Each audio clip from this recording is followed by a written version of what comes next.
ऐसी चीजें जब तक चलती रहेंगी तब तक कैसे काम चलेगा? या तो आप ऑनलाइन पेपर करा लो, कम से कम हमारे पास डिजिटल फुटप्रिंट्स तो रहेंगे कि कौन से सेंटर पे कब लैपटॉप खुला, कब कंप्यूटर खुला। कम से कम we should have a digital footmark ना, कि कहां पर कौन सी चीज कब खुली, टाइम से पहले कौन से कंप्यूटर पे जो है पेपर आपका पहले ही दिखना स्टार्ट हो गया था, रिफ्लेक्ट होना स्टार्ट हो गया था। कम से कम चीजों का प्रूफ तो रहेगा।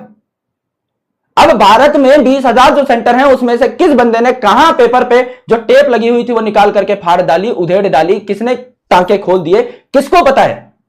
तो हम लोग इस चीज पे डिस्कशन करेंगे कैसे बैठ करके? कॉन्क्रीट डिस्कशन या कॉन्क्रीट आर्ग्यूमेंट होगी कैसे पेपर लीक की, जब हमें पता ही नहीं है कि जो आपका मैनुअल फुटप्रिंट है उसके तो कोई निशान होते ही नहीं है, कोई मानने को तैयार होगा ही नहीं। इंसानी फितरत है झूठ बोलने की, तो वहां तो हम लोग हमेशा पिछड़े ही रह जाएंगे ना। लेकिन जब बात आती है डिजिटल फुटप्रिंट्स की, भाई हम लोग 10 पेपर सॉल्व कराने को तैयार हैं। आप एक रैशनलाइज्ड मैनर में पेपर कराइए, आप सिमिलर पैटर्न के 10 पेपर बनाइए और बच्चों को पेपर दे दीजिए और आराम से कंप्यूटर बेस्ड कराइए। जब आप जेईई मेंस कंडक्ट करा रहे हैं तो आप नीट भी तो कंडक्ट करा ही सकते हैं ना, जेईई मेंस भी तो उतना ही बच्चा दे रहा है।